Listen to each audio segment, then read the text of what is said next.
South Africa is a country with a big biodiversity and amazing wildlife and discoveries. It's no wonder most of South Africa's top tourist attractions are centered around nature. These top 10 tourist attractions will take you across South Africa, journeying through coastlines, unpaved roads, savannah, fields of flowers, bushveld, forests, mountains, and caves. Before we begin, subscribe to Africa Revealed if traveling and discovering new places tickle your interest. Let's get into it. Number 10. The Kruger National Park. The Kruger National Park is probably the number one most popular tourist attraction in South Africa. It covers 2,000 hectares of land and is about the same size as Israel, a little smaller than Belgium, and a third of the size of Ireland. It is also the home to the Big Five, namely the lion, leopard, elephant, rhino, and buffalo. It is here where people can experience wilderness in its purest form. Icy winter nights require layering, and summer days will almost ask of you to wear nothing but your bathing suit and sunscreen. Surviving the weather is part of the Africa experience and absolutely worth it in the end. The park can be accessed through 9 gates or the airport at Skukuza, which is the biggest and most famous rest camp for tourists. Once in the park, you can visit the park as a day visitor or stay at one of the rest camps. In the park, tourists have the option of camping, staying in fully equipped huts or guest houses, or with special permission, sleeping over in a bird hide. Tourists have the option of driving themselves around the park or booking guided tours either for a morning, afternoon, or night drive. Guided walks can also be booked and has an age restriction, requiring all walkers to be at least 12 years old. If driving around searching for wild animals is not for you, have breakfast at the Rest Camp's restaurant or play a pot of golf at Skukuza Golf Course. Number 9. Tsitsikamma. Tsitsikamma is the Khoi word for place of abundant or sparkling water. The name is suited as the Tsitsikamma region runs along a part of the coast of the Garden Route. The Tsitsikamma National Park is located in the Tsitsikamma region and consists of a stunning coastline, forest, and mountains. Accommodation includes camping, hiring self-catering units, or staying at a lodge. It is such a popular tourist destination because of its exquisite nature and activities. A few of these activities include hiking through the forest and along the coast, swimming in waterfalls in the mountains, ziplining between the high trees in the forest, hiring a Segway, and horseback riding. If you are less extravagant in adventuring, you can fish on the beach, do bird watching, or enjoy a meal overlooking the sea or mountains and forest. Number 8. Blowkrans Bridge. The Blowkrans Bridge is situated in the Tsitsikamma-Plettenberg Bay area and is the highest single-span arc bridge, with a central span of 272 meters and a length of 450 meters. Good news for adrenaline junkies is that the Blowkrans Bungee is the highest bungee jump in the world, dropping a total of 216 meters. In the history of the bungee's existence, which is since 1983, there have been no bungee accidents.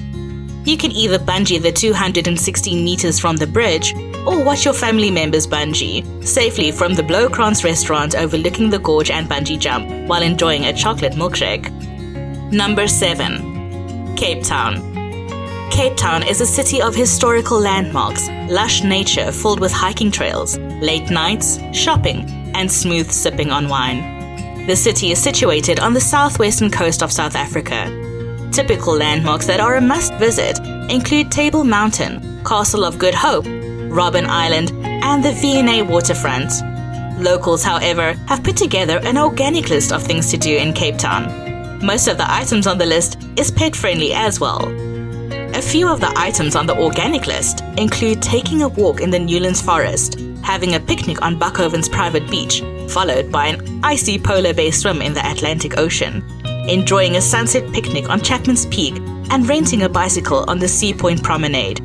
And remember, Cape Town has 4 seasons in a day, so always carry an umbrella and a jacket on you. Number 6. West Coast. The West Coast stretches for 400 kilometers, starting at Eiserfontein and ending at the Namibian border. The West Coast is popular for its scenic beauty and fertile fishing spots all along the route. Most coastal villages north from Langebaan are small and the shops only sell the basics. But don't let that put you off. It gives a person a chance to unwind, relax and breathe. Maybe eating some local food like bokkums or lobster. Throw some frisbee on the beach, go fishing, or braai with your friends and family. What makes the West Coast unique is the little white houses along the coastline, which is also often portrayed in paintings.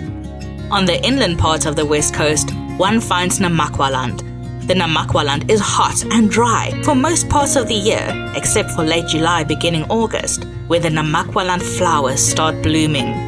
During this time of the year, there are kilometers of multicolored flowers, and tourists and locals visit the fields of flowers to take photos. Number 5. The Big Hole. In a very dry part of South Africa, there was once a very rare gemstone uncovered. Actually, a few. So, the miners dug and dug until they made a big hole. The Big Hole, which the Kimberley mine is better known as, used to mine for diamonds. This mine, also called the Open Mine, is the largest hand-dug excavation in the world. The hole has a 17-hectare surface, is 463 meters wide, and is 240 meters deep. The Big Hole is an open pit and underground diamond mine, which was declared a UNESCO World Heritage Site after diamond mining activities stopped in 1914. The Big Hole has since become a tourist attraction. Guests pay an entry fee and gain entrance to a museum and a view of the miraculous and gigantic hole from which they were once mined for diamonds. Number 4. The Cradle of Humankind. Maropeng, later self-proclaimed as the Cradle of Humankind, is situated about 50 kilometers northwest from Johannesburg. In 1999, the site was announced as a UNESCO World Heritage Site. The title is justified as many of the earlier fossils were found at this site. The Cradle of Humankind is linked to the Sterkfontein Caves, which are underground caves found not far from the Maropeng site. In the caves, famous fossils like Mrs. Pless and Littlefoot were found. The Sterkfontein Caves have produced more than a third of early hominid fossils found worldwide since 2010. This is a big tourist attraction, not just for its historical value, but also because it is interesting. At the Maropeng site, visitors have access to interactive modes of learning facts, including a man-made riverboat ride through different stages and eras, and brain teasers to show how the human brain has evolved. At the Sterkfontein Caves, visitors are armed with a hard mining helmet before going on a guided tour through the underground limestone caves. After the tour, refreshments can be enjoyed on the site. Number 3. Kalahari Transfrontier Park. Filled with tumbleweed, dunes, dry desert sun, lions, gemsbok, and springboks lies the Kalahari Transfrontier Park. This park stretches over 3 countries' borders: South Africa, Namibia, and Botswana. The Kalahari is home to different animals than the Kruger National Park, having a wider variety of desert animals. The landscape is completely different from other parks and offers a unique experience. The entire Kalahari Transfrontier Park is mostly off the grid, and most of the rest camps offer only camping facilities. The little use of electricity and almost no light, apart from moonlight at night, makes it the perfect destination for stargazing. The bitter cold nights have wide and open skies, filled with millions of speckles of stars. Due to the lack of fencing in a lot of areas, people have posted photos of lions casually resting in front of bathroom buildings and picnic sites. The Kalahari Transfrontier Park is tough, the roads are unpaved, and in some areas of the park, it is suggested you drive a 4x4 to access the road. But there is a loophole for tourists. Tourists can hire a 4x4 vehicle from a car rental company and drive around on their own, or some of the rest camps offer morning, afternoon, and night drives for their guests. Number 2. Meerkat and Salt. South Africans take stargazing to the next level with their telescopes in the Karoo. Meerkat is a radio telescope, formerly only known as KAT, standing for Karoo Array Telescope. But later on, the South African government increased the budget and 44 more receptors could be built on the telescope. The telescope was then renamed to Meerkat, Moorkat, which is also a play on words, because a meerkat is a native species to the Karoo. The SALT telescope, South African Large Telescope, is an optical and reflecting telescope. Both of these telescopes are in current use by astronomers for research, but are open to the public for use. The National Research Foundation, NRF, which runs both of the telescopes, focus a lot on students, furthering studies, and expanding research as much as possible. Tourists will have an amazing view of the night sky and will experience it in a way they have never experienced it before. Number 1. East Coast. The East Coast, bordering the Indian Ocean, has warmer water and is ideal for diving, snorkeling, or lazy days on pristine sandy beaches that go on for kilometers. Sodwana Bay has 2 nature reserves, both which are popular for its stunning marine life and diving and snorkeling spots, Maputaland Marine Reserve and Sodwana Bay National Park. Moving further south, one will find the Isimangaliso Wetlands Park. Isimangaliso is a World Heritage Site and since 2019 classified as a marine protected area. Some of the activities include birdwatching, whale watching, turtle tours, horseback riding, guided walks, scuba diving, and kayaking. The Hululuwe Imfolozi Park lies in the Imfolozi region and is known for its rhino conservation program. There are a few lodges in the park where guests can choose to stay. At this heritage site, a multitude of day trips can be booked, including a hippo boat cruise, a night drive, and full or half-day safari. The last item on the East Coast must-see list is Ballito Bay. Ballito is popular for its beautiful beaches and warm ocean, ideal for swimming, and dolphins making a regular appearance. But as soon as the sun sets, Ballito's lively nightlife awakens.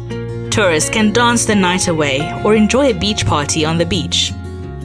And now you know what to expect and where to go when visiting South Africa. Remember to pack in your sun hat and swimsuit, but also your umbrella and thick jersey.